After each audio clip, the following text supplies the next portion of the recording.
السلام علیکم ناظرین، میں خولا ولایت آج آپ کے ساتھ اکنامک انالیسز آف پاکستان کے 4th ایپیسوڈ کے ساتھ حاضر ہوں۔ ہم جیسے جیسے آگے چل رہے ہیں ہم پاکستان کی معاشی صورتحال پہ ڈسکشن کر رہے ہیں، موجودہ حالات کے بارے میں بات کرتے ہیں۔ میری کوشش یہ ہے کہ میں اس میں تھوڑا سا اکنامک اسپیکٹ زیادہ انکلوڈ کروں اور آپ کو یہ بتاؤں کہ تاریخ کے حوالے سے اس کی کیا ریالٹی ہے، فیکٹس اینڈ فگرز کے حوالے سے ہم کہاں سٹینڈ کرتے ہیں، اور جو کلیمز ہماری ہر آنے والی گورنمنٹس کرتی ہیں پاکستان کی صورتحال کے بارے میں، معاشی صورتحال کے بارے میں، اور جو ان کا کلیم اپنی پالیسیز کے بارے میں یا ڈیفنس کے بارے میں ہے، ان چیزوں کو جو ہے وہ ہم تاریخ کے حوالے سے اور معاشی حقائق کے حوالے سے، فیکٹس اینڈ فگر کے حوالے سے اینالائز کریں۔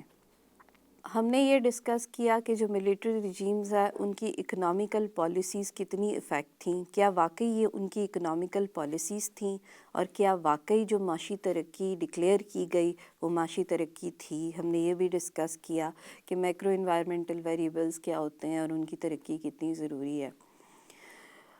اس وقت اگر پاکستان کی معاشی صورتحال کا جائزہ لیا جائے تو پاکستان ایک ایسی ڈگر کے اوپر چل رہا ہے جو اس کو گیملنگ سٹیٹ بناتی ہے۔ آپ چیزوں میں انویسٹ کرتے ہیں، ریٹ آف انٹرسٹ یا انویسٹمنٹ کے اگینسٹ جو آپ کو انکم آتی ہے اس کے اوپر آپ بیس کرتے ہیں۔ پاکستان نے ہمیشہ بیس کیا فارن اسسٹنٹس کے اوپر۔ ان شارٹ اگر بہت عام یا سادی زبان میں بات کی جائے تو اپنی پیدائش کے تھوڑے عرصے کے بعد ہی پاکستان نے جو ڈگر اختیار کر لی تھی تو وہ ایک ایسا بچہ بن گیا تھا جس کو کوئی نہ کوئی گود لے لے۔ شروع میں رشیا نے ہمیں گود لیا، اس کے بعد سعودی عرب نے ہمیں ایک عرصے تک گود لیے رکھا، جو شاید 1 سال تک ایک بہت ہی واضح تصویر تھی، لیکن اب ایسی صورتحال نہیں رہی۔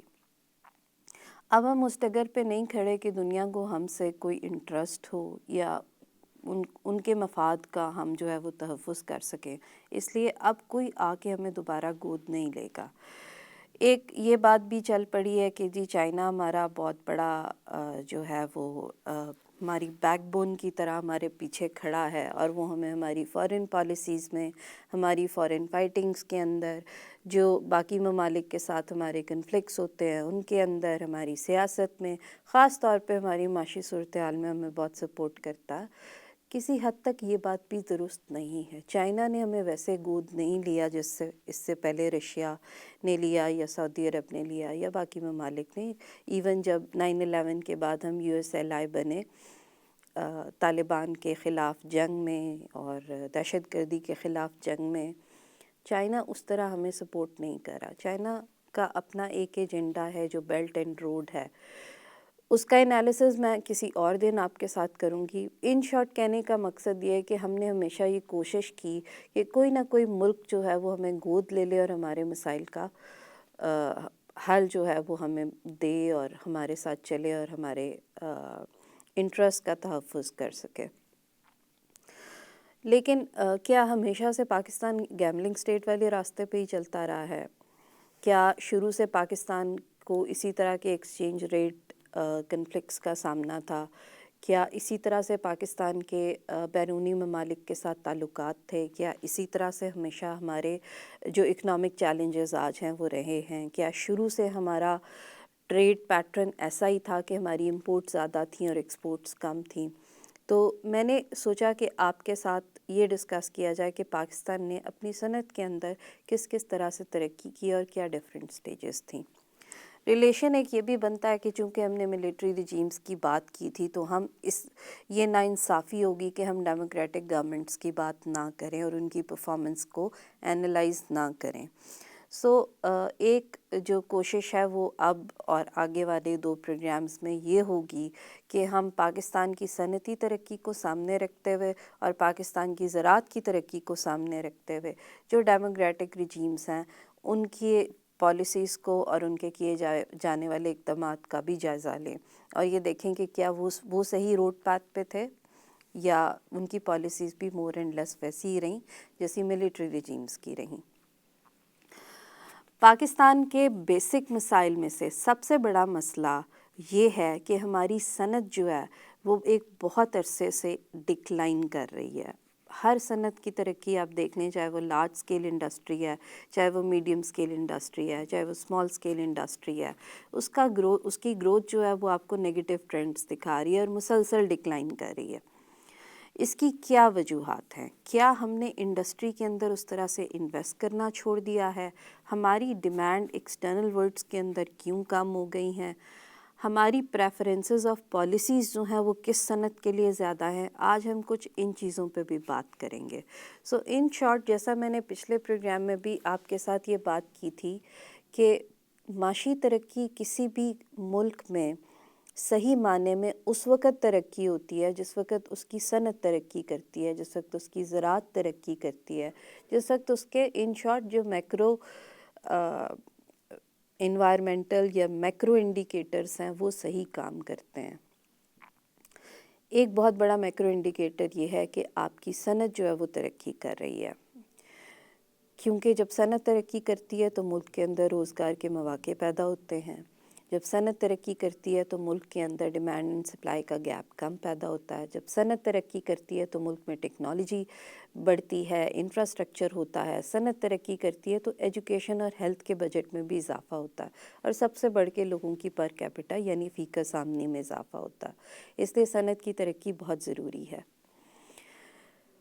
اگر ہم پاکستان کی انڈسٹریلائزیشن کا جائزہ لیں تو ہمیں پتہ چلتا ہے کہ آزادی کے بعد پاکستان کے پاس صنعت موجود نہیں تھی، لیکن صنعت میں استعمال ہونے والا را مٹیریل پاکستان کے اندر بہت زیادہ تعداد میں پیدا ہوتا تھا۔ اصل میں جس وقت ہم الگ ہوئے انڈیا سے تو جو علاقے پاکستان کے حصے میں آئے، ان علاقوں کے اندر پروڈکشن آف را مٹیریل بہت اچھی تھی، لیکن کوئی انڈسٹری نہیں تھی سپورٹ کرنے کے لیے۔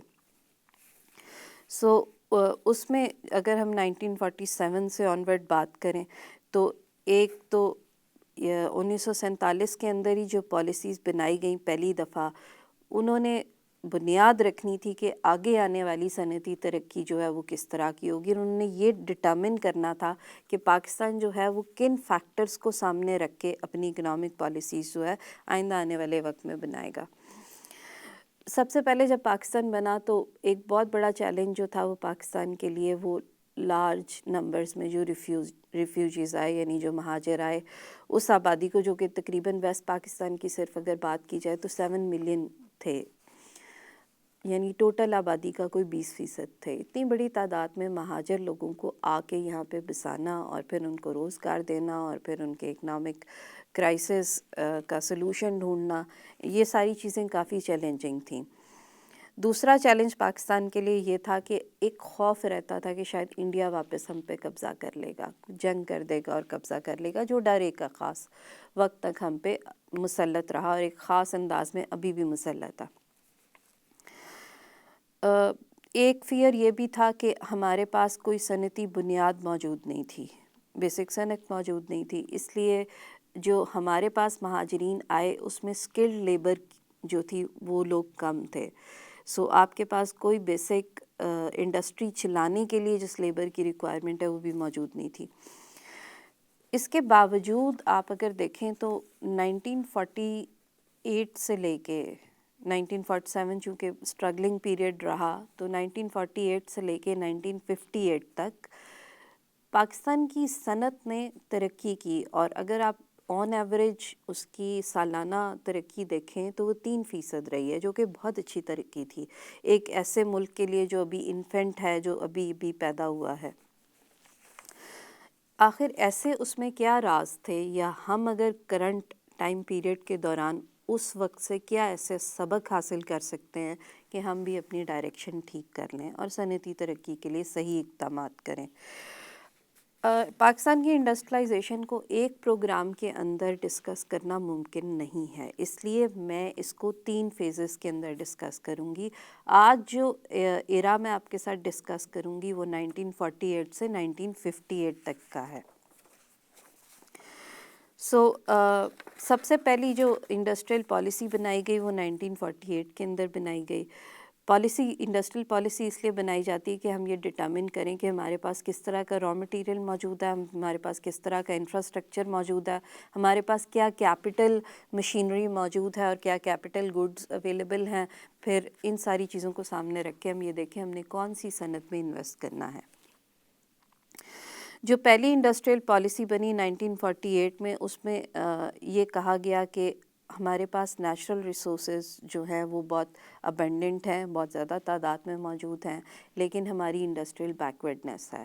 دوسرا یہ ریئلائز کیا گیا کہ جب تک ہم لارج اسکیل انڈسٹری کی گروتھ کے لیے کام نہیں کرتے تب تک ہم واپس انویسٹمنٹ کے خلاف منافع کمانے کی پوزیشن میں نہیں آئیں گے. تیسرا یہ بھی تھا کہ جو انویسٹمنٹ ریٹ ہے وہ ڈبل کرنے کی ضرورت ہے.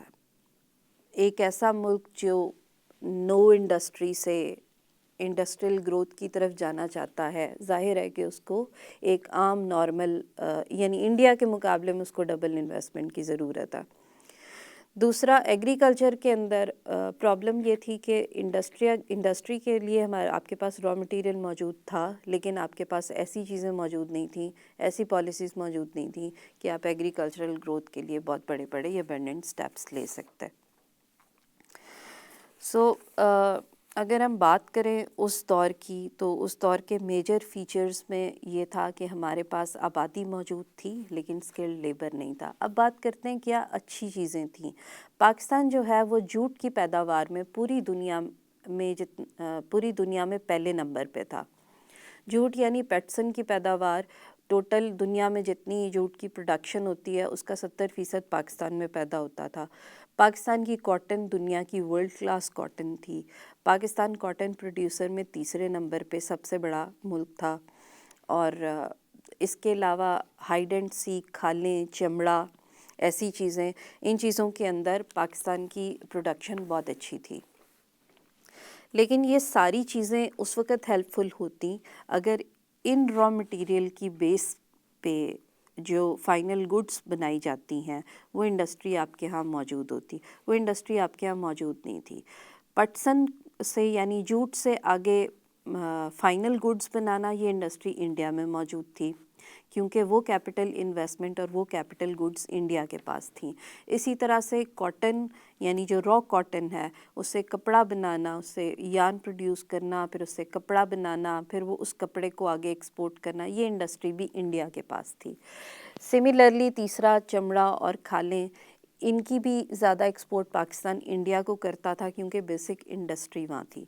ان شارٹ اگر بہت سادہ الفاظ میں کہا جائے تو را مٹیریل یہاں تھا لیکن انڈسٹری انڈیا کے اندر موجود تھی یا باقی ممالک میں موجود تھی. پاکستان اگر ترقی کرنا چاہتا تھا تو اس کے لیے یہ تھا کہ ایسی صنعت بنائے جس میں یہ والا را مٹیریل یوز ہو، کیونکہ اکنامک کا پرنسپل ہے جس چیز میں آپ سیلف سفیشینٹ ہیں آپ اس چیز کی انڈسٹری بناتے ہیں، اور جس میں آپ سیلف سفیشینٹ ہیں اسی کی آپ انٹرنیشنل ٹریڈ بھی کرتے ہیں. ایک تو اس پالیسی کے نتیجے میں پاکستان نے یہ ریئلائز کیا کہ اس کو ٹیکسٹائل انڈسٹری اور جوٹ انڈسٹری اسٹیبلش کرنے کی ضرورت ہے اور زیادہ انویسٹمنٹ بھی اسی کے اندر کی گئی. حکومت نے اپنی توجہ ان دو لارج اسکیل انڈسٹریز کے اوپر رکھی اور ساتھ انڈیا کے ساتھ بھی ایکسپورٹ جاری رکھی. اب اس وقت 48 اور 49 کے درمیان جو ہے انڈیا اور پاکستان کی سیم کرنسی تھی جو ان کے درمیان ایگریمنٹ ہوا تھا اس کے تحت، اور پاکستان اسی کرنسی کے تحت انڈیا کو ایکسپورٹ کرتا تھا یہ ساری چیزیں. اور جو میجر امپورٹ کنٹریز تھیں جو ہماری گڈز امپورٹ کرتی تھیں اس میں انڈیا نمبر 1 پہ تھا. ہماری 70% سے زیادہ جو ایکسپورٹس ہیں وہ انڈیا کو جاتی تھی.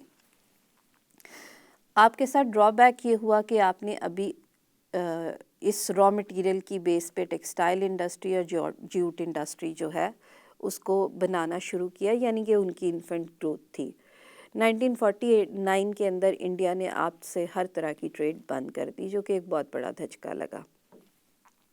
یہاں ایک بات اور واضح کرتی جاؤں، جب ہم صنعتی ترقی کی بات کرتے ہیں تو کچھ ایسے محرکات ہیں یا کچھ ایسے ویریبلز ہیں جو بری طرح سے اس ترقی کو افیکٹ کرتے ہیں. اس میں ایک ایکسچینج ریٹ پالیسی ہوتی ہے جو آپ کی ایکسپورٹس کے لیے بہت امپورٹنٹ رول پلے کرتی ہے. دوسرا آپ کی ٹریڈ پالیسی کس طرح کی ہے. پاکستان نے یہ دونوں کام بڑی خوش اسلوبی سے سر انجام دیے کہ ایکسچینج ریٹ میں جو ہے وہ یہ تھا کہ 1949 کے اندر جو ہے وہ اسٹرلنگ پاؤنڈ جو ہے وہ ڈی ویلیو ہوا. جس وقت پاکستان اور انڈیا سیپریٹ ہوئے یعنی کہ پاکستان نے آزادی حاصل کی, اس وقت ہماری کرنسی جو تھی وہ پاؤنڈ کے ساتھ پیکڈ تھی, ڈالر کے ساتھ پیکڈ نہیں تھی. انڈیا کی کرنسی بھی پاؤنڈ کے ساتھ پیکڈ تھی. سو جس وقت اسٹرلنگ پاؤنڈ ڈی ویلیو ہوا اس وقت اب ریکوائرمنٹ یہ تھی کہ پاکستان بھی اپنا روپیہ یعنی جو انڈین روپی تھا اس کو ڈی ویلیو کرتا. پاکستان نے اپنا روپیہ ڈی ویلیو نہیں کیا, یہ ان کی پہلی پالیسی تھی. اس کی دو وجوہات تھیں. ایک, وہ اپنا روپیہ اس لیے ڈی ویلیو نہیں کرنا چاہتے تھے کیونکہ جو وہ ایکسپورٹ انڈیا کو کر رہے تھے وہ اس سے میکسیمم پروفٹ ارن کرنا چاہتے تھے اور ہائیسٹ ریٹ پہ سیل کرنا چاہتے تھے. اگر اس وقت پاکستان اپنی کرنسی ڈی ویلیو کرتا تو آپ کو اپنی چیزوں کی کم قیمت ملتی, جس کی وجہ سے آپ کے پروفٹس کٹ ڈاؤن ہوتے اور انہی پروفٹس کو پاکستان جو ہے وہ واپس اپنی انڈسٹری میں ری انویسٹ کر رہا تھا. کیونکہ ابھی چونکہ روزگار کے مواقع اتنے مہیا نہیں تھے, سیونگز اتنی زیادہ نہیں تھیں, بینکس اتنی اچھی پوزیشن میں کام نہیں کر رہے تھے, تو وہاں سے انویسٹمنٹ جنریٹ کرنا ناممکن کام تھا. اب جس وقت پاکستان نے اپنی کرنسی ڈی ویلیو نہیں کی, اس کو دنیا کی طرف سے خاص طور پہ انڈیا کی طرف سے بہت زیادہ مزاحمت کا سامنا کرنا پڑا. اس مزاحمت کے جواب میں 1949 کے اندر انڈیا نے پاکستان کے ساتھ اپنے ٹریڈ ریلیشنز ختم کر دیے, ہر طرح کی ٹریڈ ختم کر دی اور شرط یہ رکھی کہ جب تک آپ روپیہ جو ہے وہ ڈی ویلیو نہیں کرتے تب تک ہم ٹریڈ نہیں کریں گے. اب پاکستان کو ضرورت تھی کہ یا تو وہ اپنا روپیہ ڈی ویلیو کرے یا پھر یہ ہے کہ وہ انڈیا کے علاوہ ایسے ممالک یا ایسی منڈیوں کی تلاش کرے جہاں وہ اپنی پیداوار جو ہے وہ فروخت کر سکے, یعنی اپنی ایکسپورٹس دوسری کنٹریز کو بھیج سکے.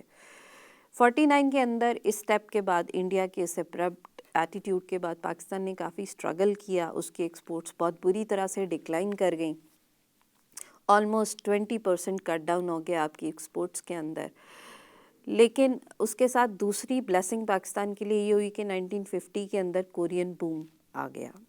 کورین بوم کیا تھا, جیسا کہ میں نے آپ کو پچھلے پروگرام میں بھی بتایا تھا, کوریا کے اندر ورلڈ وار شروع ہو گئی. پوری دنیا کو یہ اندیشہ تھا کہ یہ ورلڈ وار 3 میں کنورٹ ہو سکتی ہے. سو جب دنیا کے اندر کسی بھی طرح کی جنگ کا خطرہ ہوتا ہے تو بیسکلی ممالک اپنے ہاں چیزوں کا سٹوریج شروع کر دیتے ہیں, یعنی کہ آپ را مٹیریل زیادہ سے زیادہ منگوا کے رکھ لیتے ہیں, آپ خوراک زیادہ سے زیادہ جمع کر لیتے ہیں, دوائیاں زیادہ سے زیادہ جمع کر لیتے ہیں, تاکہ جنگ کی صورت میں چونکہ ممالک کے آپس میں تعلقات اچھے نہیں رہتے, ٹریڈ افیکٹ ہوتی ہے, تو امپورٹس پاسبل نہیں ہوتی. چونکہ کوریا کے اندر جنگ تھی تو ممالک نے را مٹیریل جو ہے وہ اپنے ہاں سٹور کرنا شروع کیا, جس کے جواب میں پاکستان کا را مٹیریل یعنی کہ کاٹن اور جوٹ اور سکن, ہائیڈ اینڈ سکن, چمڑا, لیدر, کھالیں, یہ والی چیزیں جو ہیں ان کی پرائسز بین الاقوامی منڈیوں میں بڑھ گئیں. اور پاکستان کو انڈیا کے علاوہ بھی اور بہت سارے ممالک, مغربی ممالک خاص طور پہ ایکسپورٹ کنٹریز کے طور پہ ڈسکور ہوئے. سو آپ کی ایکسپورٹ ری ڈائریکٹ ہوئیں اور پہلے سے زیادہ بڑھ گئیں. سو ایک تو بجائے اس کے کہ نقصان ہوتا ہے اس کا کہ انڈیا نے آپ کی ٹریڈ بند کر دی, آپ کو اس کا فائدہ ہوا. دوسرا, پاکستان نے روپیہ ڈی ویلیو نہیں کیا, جس کا فائدہ یہ ہوا کہ جو آلریڈی آپ کی بیک اینڈ ٹریڈ تھی, یعنی کہ جو آپ کے ابھی کانٹریکٹس انڈیا کے ساتھ چل رہے تھے, اس میں آپ کو ہائی پروفٹ ییلڈ ہوئی, which was a very good policy actually. لیکن اب سوال یہاں یہ پیدا ہوتا تھا کہ آپ را مٹیریل ایکسپورٹ کرتے ہیں, یعنی کاٹن بھی را فارم میں ایکسپورٹ کر رہے تھے اور جوٹ بھی را فارم میں ایکسپورٹ کر رہے تھے. آپ کی انڈسٹری ابھی اتنی فلورشڈ نہیں تھی کہ وہ فائنل گڈز بناتی. دوسرا, آپ نے برانڈنگ پہ کام نہیں کیا, جس کا آپ کو یہ نقصان ہوا کہ آپ کی کاٹن بنگلہ دیش اور انڈیا جو اپنے ہاں منگواتا تھا وہ اپنے نام سے فائنل گڈز کی شکل میں کنورٹ کر کے برانڈنگ کر کے باقی دنیا کو ایکسپورٹ کرتا تھا. سو آپ کو اس کا کوئی بہت زیادہ فائدہ نہیں پہنچا. تیسری جو بڑی ریزن ہوتی ہے کسی بھی انڈسٹریل گروتھ کی, specially large scale industrial growth کی, اگر دیکھیں تو اس کی ٹریڈ پالیسی ہوتی ہے کہ آپ کی ٹریڈ پالیسی کیسی ہے. پاکستان کی جو ٹریڈ پالیسی تھی اس وقت اس کے 3 محرکات تھے, یعنی تین بڑے سٹیپس تھے. ایک جو ہے وہ ان کہ آپ اپنا روپیہ جو ہے اس کو اوور ویلیو رکھیں گے, اس کی وہ ویلیو نہیں رکھیں گے جو انڈیا کی ہے. جب پاکستان انڈیا سے علیحدہ ہوا تو اس کو اب ورلڈ پرسیپشن یعنی دنیا کے اندر ممالک اس کو ایکسیپٹ کریں اور اس طرح سے ایکسیپٹ کریں کہ پاکستان جو ہے وہ انڈیا کا ریپلیکا نہیں ہے، وہ اپنی اکنامک پالیسیز خود بناتا ہے۔ سو اس چیز کے ڈپکشن کے لیے بھی پاکستان نے اپنا روپیہ ڈی ویلیو نہیں ہونے دیا۔ سو ایک تو آپ کی ٹریڈ پالیسی کا یہ حصہ تھا کہ آپ روپیہ جو ہے وہ ڈی ویلیو نہیں کرنا چاہتے تھے۔ دوسرا، آپ نے امپورٹ اور ایکسپورٹس کے اوپر ڈیوٹیز کو اس طرح سے مینٹین کیا کہ جو باقی دنیا کا کاٹن ہے یا باقی دنیا کا جوٹ ہے یا جو را مٹیریل آپ کے یہاں پیدا ہو رہا ہے، اس کی سبسٹیٹیوٹ انڈسٹری یا اس کی سبسٹیٹیوٹ امپورٹس کی پرائسز زیادہ ہوں، اس پہ ڈیوٹیز زیادہ لگائی جائیں۔ لیکن جو کیپٹل فارم ہے، یعنی کہ انفراسٹرکچر ہے، مشینری ہے، کیپٹل گڈس ہیں، ان کی امپورٹ ڈیوٹیز کم سے کم رکھیں، جس کا فائدہ یہ ہوا کہ صنعت نے زیادہ ترقی کی۔ اور دوسری طرف جو لگزوریس آئٹمس ہیں یا کنزیومر آئٹمس ہیں ان پہ ہائی ڈیوٹیز رکھیں، جس کی وجہ سے آپ کی صنعت کو یہ فائدہ ہوا کہ وہ چیزیں آپ اپنے گھر پہ بنا کے لوکل مارکیٹ کی ڈیمانڈ پوری کر سکتے تھے۔ اگر آپ آج بھی دیکھیں تو ہمارے ساتھ جو سب سے بڑا المیہ ہے وہ یہ ہے کہ ہم سوئی تک تو باہر سے امپورٹ کرتے ہیں، اپنی انڈسٹری بالکل ختم کر دی ہے۔ یہ جو امپورٹ سبسٹیٹیوشن انڈسٹری ہے یہ پاکستان کی بیک بون رہی ہے 48 سے لے کے 58 تک، اس کے بعد اس نے گریجولی جو ہے اس کو ڈکلائن کا سامنا ہوا ہے۔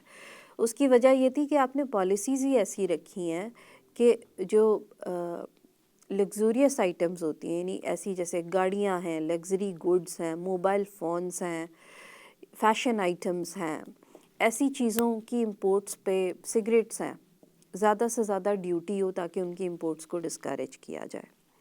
اور دوسری طرف مشینری اور باقی چیزوں کو اچھی پرائسز، کم پرائسز کے اوپر پاکستان میں لایا جائے تاکہ ایک عام تاجر جو ہے وہ بھی کام کر سکے، عام صنعت کار کو جو پروڈکشن کاسٹ ہے وہ کم سے کم پڑ سکے۔ اب آج کی صورتحال میں جب آپ کو ہر چیز باہر سے امپورٹ کرنی پڑتی ہے، ایون اپنی فوڈ سپلیمنٹس بھی باہر سے امپورٹ کرنی پڑتی ہیں، جو ایک بہت بڑا دھچکا ہے پاکستان کی صنعتی ترقی کے لیے۔ سو ایک پالیسی جو ٹریڈ پالیسی اس وقت کی تھی جو بہت سکسیسفل تھی، جس کو اپریشیٹ کیا جانا چاہیے، وہ امپورٹ سبسٹیٹیوٹ انڈسٹری کی فارمیشن تھی اور اس میں زیادہ سے زیادہ انویسٹمنٹ تھی۔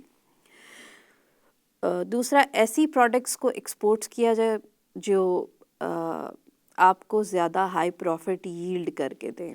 اب اس زمن میں غلطی یہ کی گئی کہ ٹیکسٹائل انڈسٹری تو مینٹین کی گئی لیکن فائنل گڈس جو ہے وہ ایکسپورٹ نہیں کی گئیں۔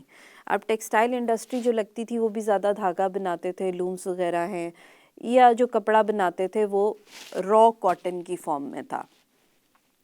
ان کی پرائسز جو ہیں وہ ایک فائنل گڈس یعنی جیسے کپڑے بنا کے ایکسپورٹ کرنا، ان کی گڈس کے مقابلے میں کم تھیں، جس کی وجہ یہ تو ہوا کہ جو بڑی بڑی گارمنٹس کی انڈسٹریز تھیں وہ آپ کے ہاں سے را مٹیریل ضرور ایکسپورٹ کرتی تھیں، کپڑا ضرور امپورٹ کرتی تھیں اپنے ہاں، لیکن وہ final goods in high prices پہ وہ بیچتے تھے، وہ آپ کو مواقع اویلیبل نہیں تھے۔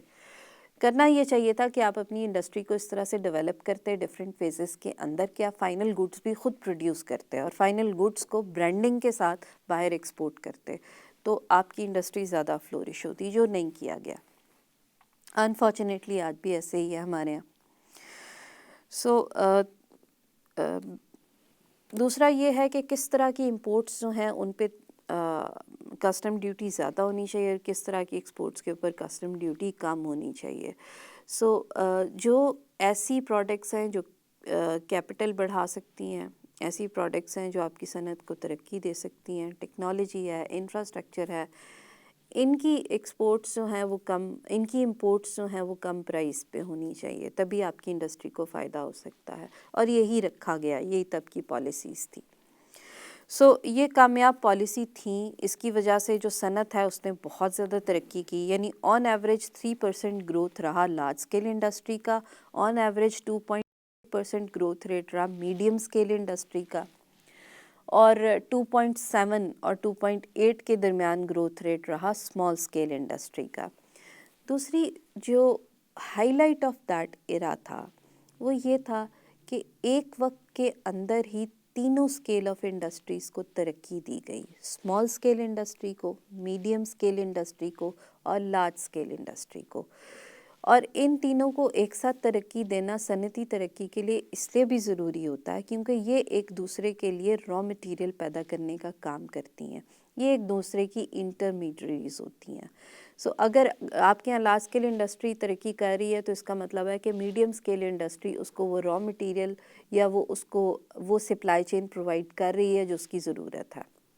لیکن اگر اپنی basic supply chain large scale industry باہر سے امپورٹ کرے گی تو اس کا فائدہ آپ کے یہاں کی معاشی سچویشن کو یا اکنامیکل کنڈیشن کو نہیں ہوگا.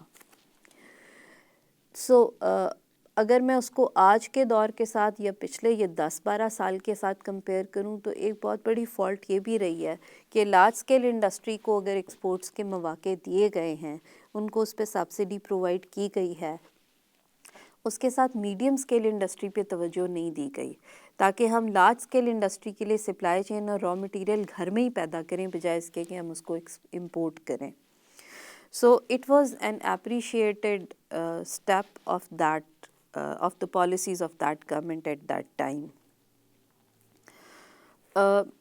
دوسرا بڑا جو اسپیکٹ تھا اس وقت کی ٹریڈ پالیسی کا یا اس وقت کی صنعتی ترقی کا، وہ یہ تھا کہ پاکستان نے یہ ریئلائز کیا تھا کہ میری را مٹیریلز کیا ہیں اور مجھے اس میں کس طرح سے انویسٹ کرنا چاہیے. لیکن اس میں بیڈ لک یہ ہوئی کہ ہم نے جو ہماری را مٹیریل کی پروڈکشن تھی وہ زیادہ ایگریکلچرل بیس تھی، اس کو ہم نے فائنل گڈس میں کنورٹ نہیں کیا. پاکستان نے اس وقت کی حکومت نے صنعت پہ توجہ دی لیکن زراعت کے اوپر توجہ نہیں دی. زراعت کو سبسڈیز پرووائڈ نہیں کی گئیں، پروڈکشن بڑھانے کے لیے کام نہیں کیے گئے، پر ییلڈ یا پر ایکر جو ڈسٹریبیوشن آف دا لینڈ ہے اس کو امپروو نہیں کیا گیا. لینڈ ریفارمز بہت دیر میں جا کے کی گئیں. کسانوں کو وہ فائدے نہیں پہنچائے گئے یا اس طرح سے انکریج نہیں کیا گیا کہ وہ اس کی پیداوار کو مستحکم بنانے کے لیے کچھ کام کریں. سو وہ جو نگلیکشن آف دا ایگریکلچر تھا اس نے افیکٹ کیا ایون انڈسٹریل گروتھ کو. There was a time in 57 and 58 when it was said کہ اگر صنعتی ترقی کو کوئی چیز پیچھے کی طرف کھینچ رہی ہے تو وہ backwardness of the industrial sector agricultural sector ہے.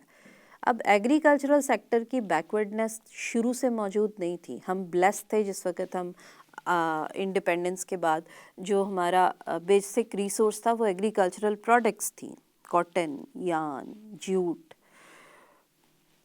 ادر را مٹیریل، دالیں، گندم، ویٹ کے اندر ہم سیلف سفیشینٹ تھے.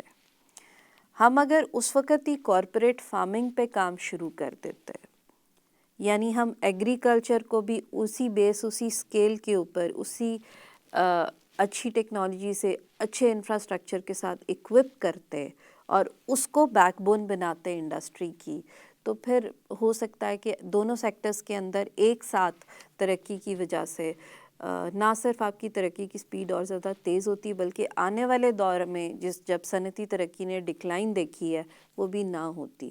کہنے کا مقصد یہ ہے کہ جب پاکستان آزاد ہوا اس وقت ہم خود کفیل تھے زراعت کے اندر، لیکن اس وقت صنعتی ترقی کو توجہ دینا ایک اچھا فیصلہ تو ضرور تھا، لیکن زراعت کو نگلیکٹ کرنا اس کے ساتھ ایک اچھا فیصلہ نہیں تھا. بہرحال اس دور کی کچھ بہت سنہری چیزیں ہیں جس کو ہم آج کے دور میں اڈاپٹ کر کے دوبارہ ہو سکتا ہے کہ اپنے معاشی پرابلم جو ہماری معاشی صورتحال ہے اس میں کچھ اچھے طریقے سے چل سکیں.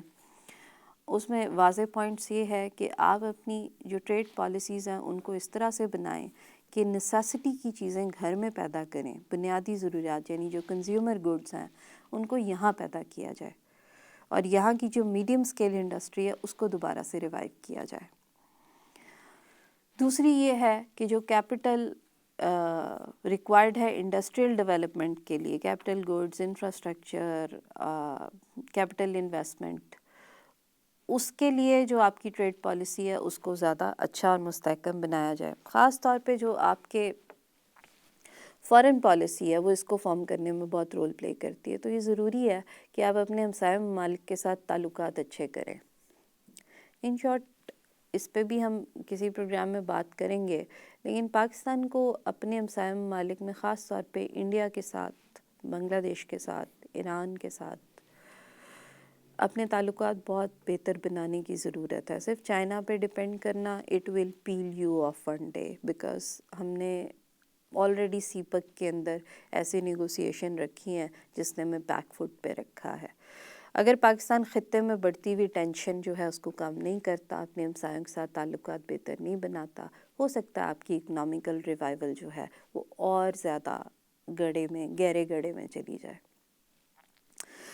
یہ تھوڑے سے ہائی لائٹس تھے 1948 سے 58 تک کے.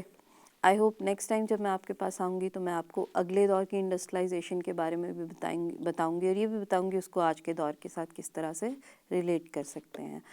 آج تک کے لیے اتنا ہی. پلیز کمنٹ کیجیے گا، شیئر کیجیے گا، سبسکرائب کیجیے گا. Thank you. اللہ حافظ.